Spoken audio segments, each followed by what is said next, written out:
Veamos ahora otra forma en la que podemos nosotros ajustar el volumen dentro de una pista de audio. Para esto hemos grabado un fragmento de nuestro guión, el cual está en esta pista. Lo vamos a reproducir.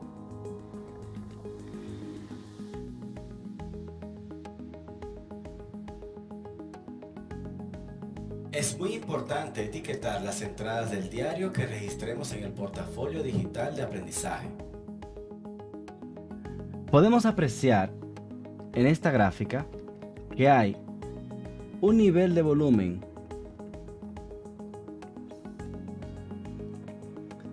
máximo y un nivel de volumen mínimo dentro de la pista. A la diferencia entre ese nivel máximo y ese nivel mínimo de volumen dentro de una pista es lo que se le conoce como audio dinámico. El audio dinámico permite que nosotros podamos aplicar un efecto que está disponible aquí en volumen y compresión, llamado compresor. El compresor busca tratar de incrementar o de amplificar el audio de manera tal que no se pierda su calidad. Y esto lo logra reduciendo lo que se le conoce como el rango de audio dinámico. A pesar de ser un tema un poco técnico, aquí lo importante es que mediante la opción del compresor nosotros podemos jugar con estas dos opciones.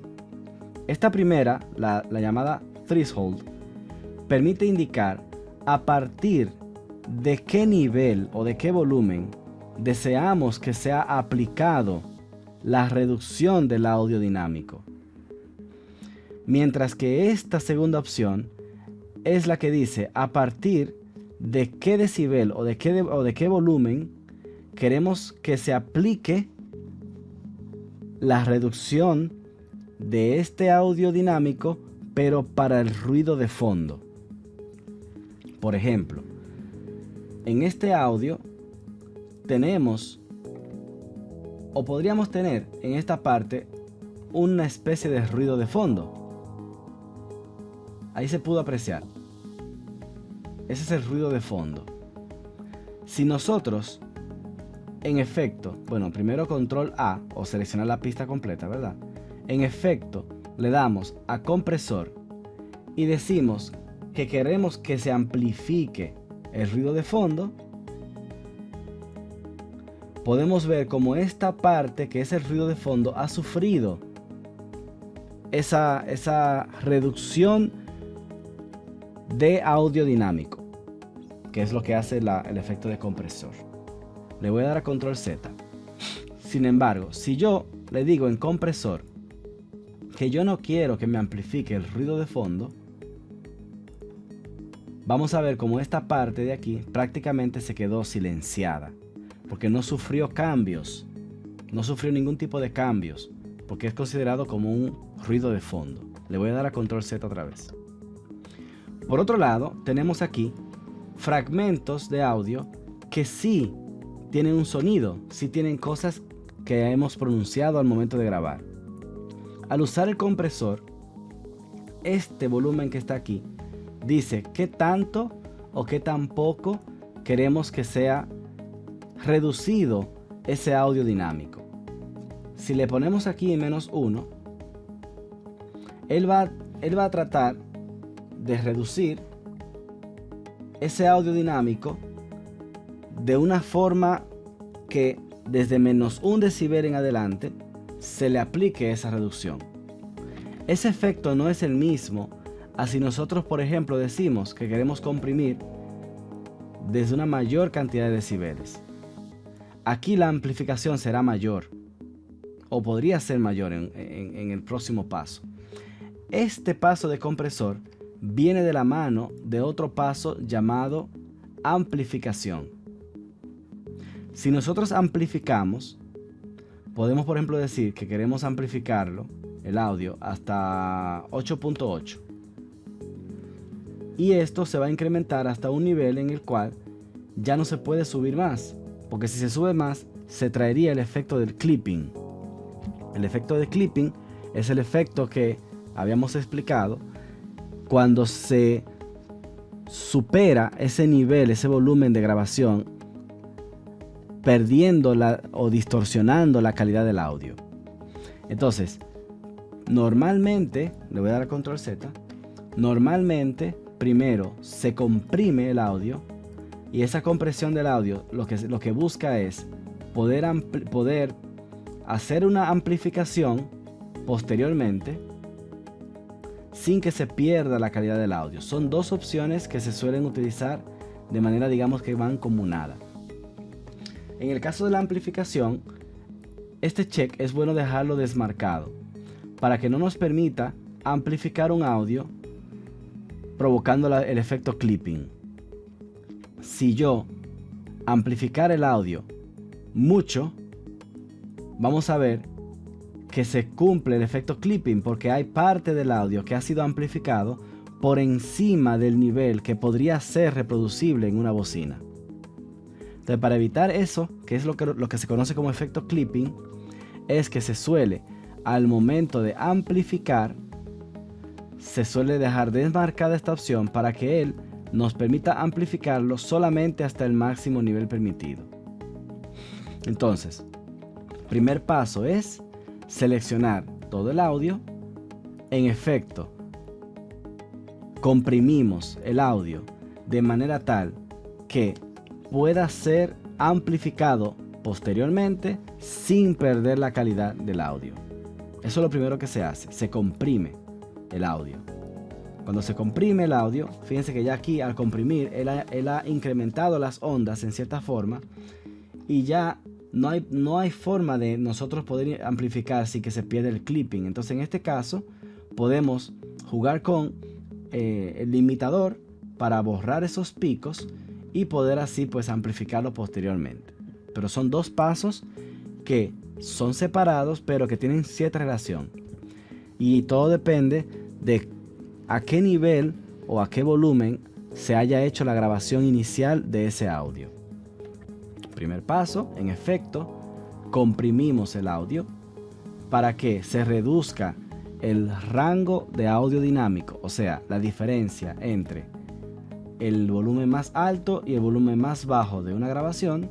Eso permitiría entonces poder posteriormente amplificarlo hasta el mayor nivel permitido, sin que se cree o se aplique el efecto clipping. Entonces, esos son los dos pasos principales, digamos, para nosotros amplificar un audio, o sea, que un audio se escuche más fuerte sin perder el nivel de calidad. ¿Por qué esto es importante? Porque al nosotros amplificar un audio, podemos luego escuchar con más nitidez el ruido de fondo y poder así entonces eliminarlo.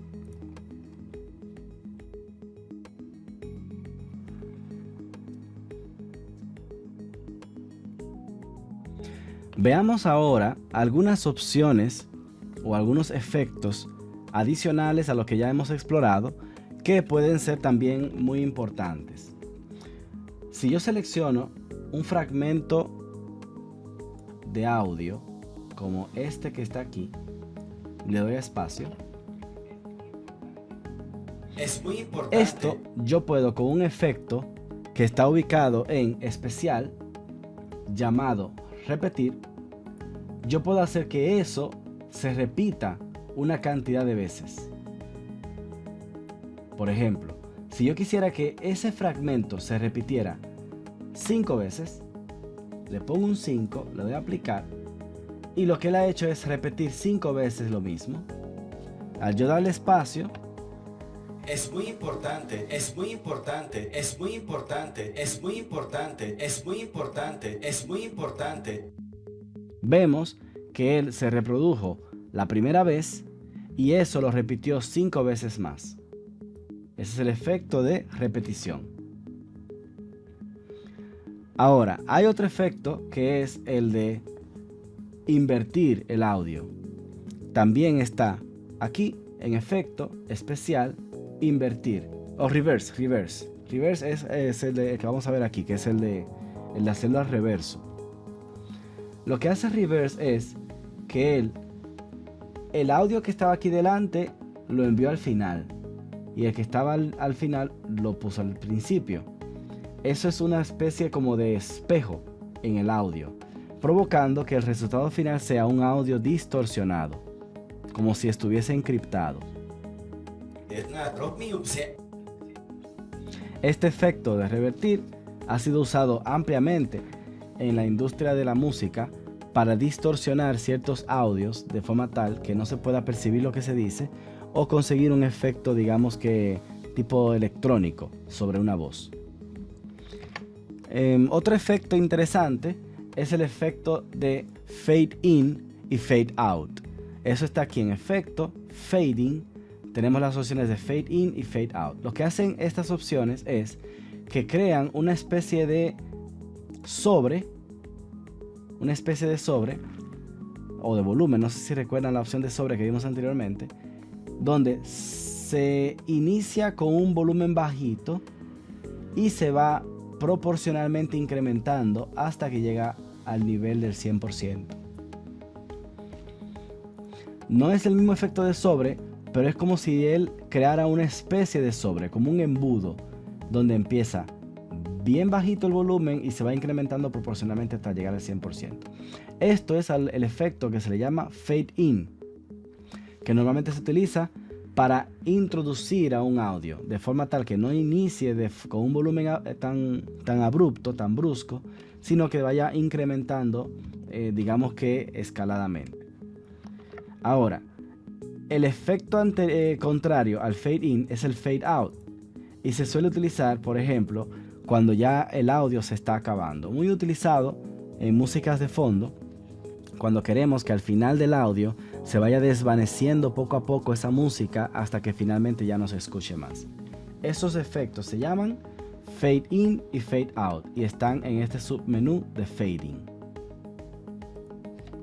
Por ejemplo, voy a presionar aquí para escuchar el audio como se escucha. Bueno, voy a seleccionar un fragmento un poquito más largo, bueno, vamos a seleccionar todo.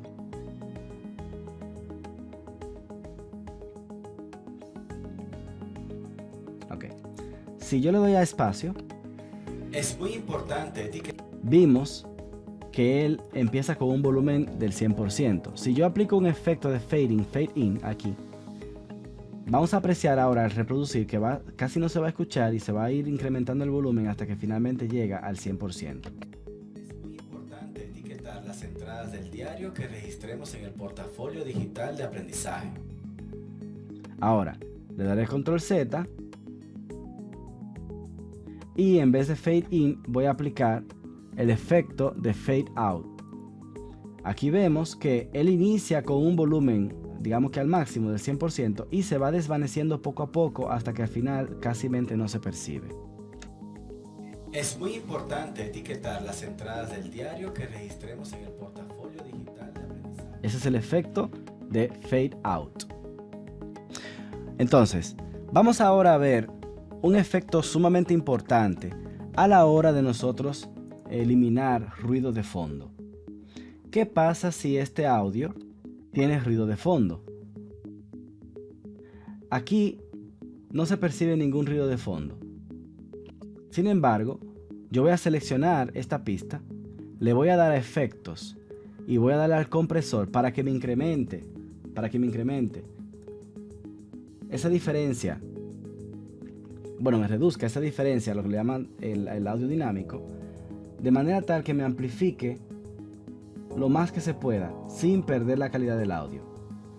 Si yo reproduzco ahora, es muy probable que veamos este volumen que se incrementa mucho más y que podría llegar a un clipping, pero especialmente en la parte del ruido de fondo se va a percibir mejor. Ahí se escucha mejor el ruido de fondo. Es muy importante. Entonces, ¿cómo yo elimino ese ruido de fondo que representa, por ejemplo, el sonido de una nevera o el sonido de un ventilador o un sonido de fondo molestoso que está ahí como recurrente? Para yo poder hacer eso en Audacity, lo que yo tengo que hacer es lo siguiente. Yo voy a seleccionar primero ese tiempo de grabación muda que yo he dejado al inicio del audio. Lo voy a reproducir para que escuchemos el audio de ruido, el ruido de fondo ahí. Ahí se aprecia que hay un ruido de fondo aquí arriba.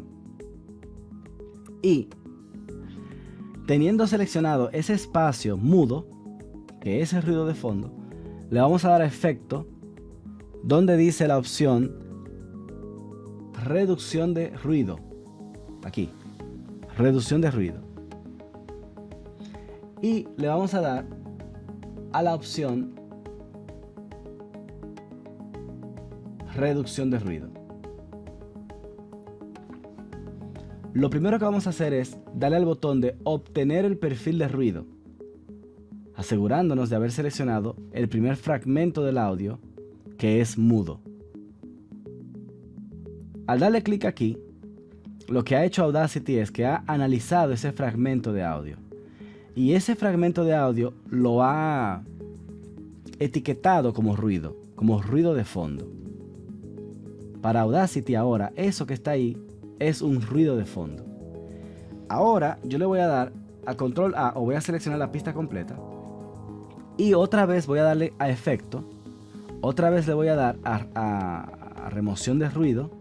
Otra vez le voy a dar a reducción de ruido. Pero ahora no le voy a dar a obtener perfil, porque ya eso lo hice cuando seleccioné esos primeros segundos que estaban mudos. Lo que yo voy a hacer ahora es que voy a aplicar ese perfil de ruido para reducirlo sobre toda la selección. Aquí yo puedo utilizar, por ejemplo, entre 12 y 22 decibeles, dependiendo de qué tan fuerte es ese ruido de fondo. Si yo le digo, por ejemplo, que lo haga a un 12, le doy a OK. Si le doy a Play,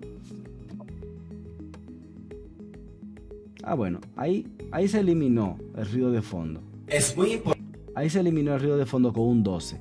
Si el ruido de fondo hubiese sido un poquito más fuerte, es probable que no se haya eliminado del todo. En cuyo caso podemos repetir la receta de ir a efecto, eliminación de ruido, reducción de ruido, solo que aquí en vez de un 12 podríamos incrementarlo, por ejemplo, hasta un 22. Eso va a provocar que Audacity sea más agresivo a la hora de eliminar ese ruido de fondo. Lo importante de aquí es que nosotros hemos capturado el perfil en los primeros segundos, pero hemos aplicado la eliminación del ruido de todo el audio, incluyendo la parte en la que estamos nosotros hablando. Entonces, para que esto tenga sentido, es importante primero comprimir el audio y, si es posible, amplificarlo sin perder la calidad del audio con el clipping. Y después entonces capturar el perfil de ruido, que es el que se va a eliminar de todo el audio. Esa misma receta yo la repito con la última parte del audio. Selecciono esa última parte del audio, capturo el perfil de ruido con este botón, selecciono todo el audio y le digo a Audacity que yo quiero reducir el ruido, por ejemplo, hasta 22 decibeles. Aquí, si yo reproduzco el audio, yo no debería de ver ese ruido de fondo como se podría ver al principio. Y cuando yo estoy conversando, o cuando yo estoy aquí en esta parte central, mi voz se va a escuchar mucho mejor, mucho más nítida, sin ese ruido de fondo. Es muy importante etiquetar las entradas del diario que registremos en el portafolio digital de aprendizaje. Muy bien. Entonces, ahora el siguiente paso que vamos a hacer es un paso también muy importante, que es el paso que nos permitirá a nosotros, digamos que, eliminar los picos. Por ejemplo, aquí vemos que hay un pico, que es un nivel que está muy por encima del resto, provocando como un sobresalto en el volumen.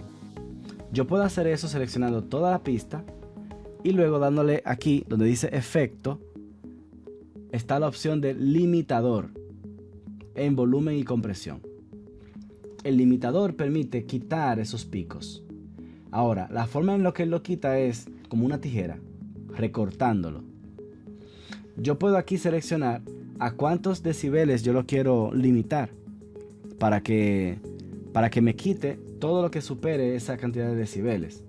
Si le doy a aplicar ahora, fíjense que él ha recortado el audio. Y al reproducirlo, ya no se escucha. Al reproducirlo ya no se escucha ese nivel elevado que se escuchaba anteriormente.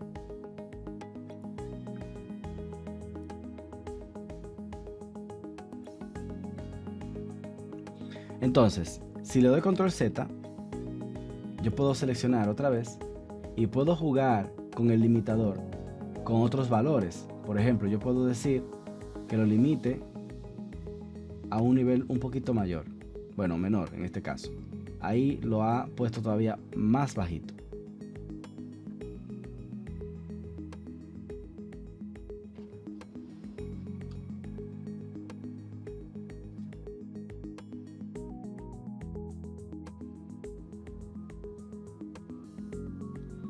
Si se aprecia aquí arriba, nunca alcanzó el clipping, que es lo que se persigue.